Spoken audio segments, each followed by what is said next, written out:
going to tell you briefly about the Modernist Period in American literature.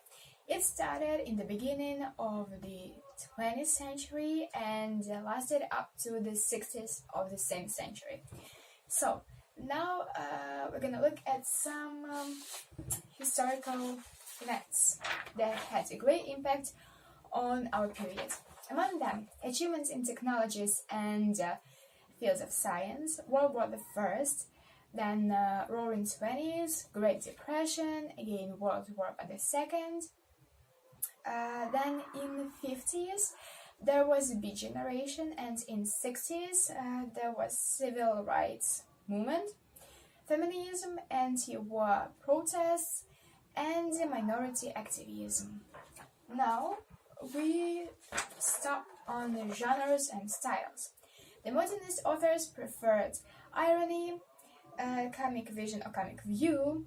Also was popular the detective genre.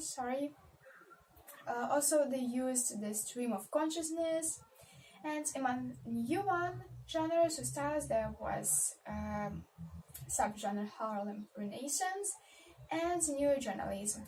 Also, the 60s, if I'm not mistaken, was a blurred line between the fiction and fact, and novel and reportage. Now let's talk about the content. So, modernists showed in their books the self-conscious break. Also, they expressed new thoughts and new ideals of their time. They believed that there is no absolute truth, and everything was relative.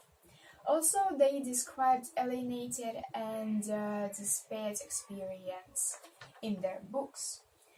Among the most famous representatives, Ernest Hemingway, Truman Capote, and Fitzgerald.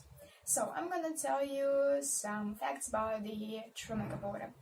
He is an American novelist, a short story writer, and also he developed a journalistic approach. For example, his work in Cold Blood. But today we're gonna talk about another his success book, which is called Breakfast at Tiffany's. That was published in 1958. So, it is the life of a New York party girl, Holly Golightly.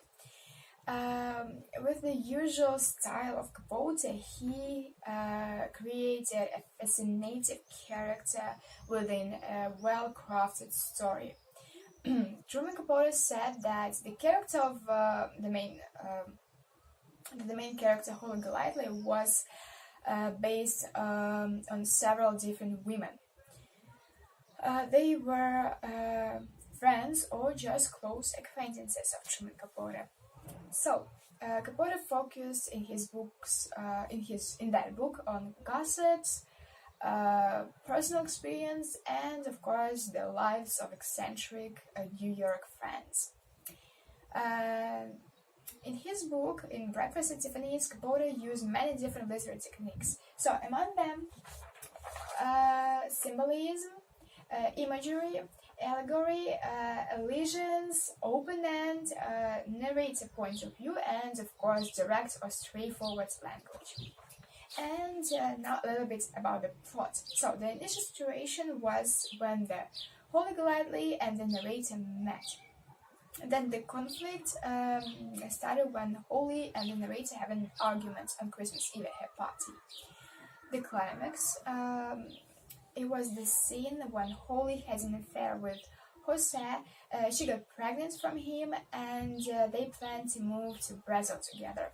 But before that, she got a telegram from the war that her lovely brother died during the war, unfortunately, and she really changed in character. So the suspense was when Holly got arrested for her part in Sally Tomato's drug ring, but she didn't even know about that.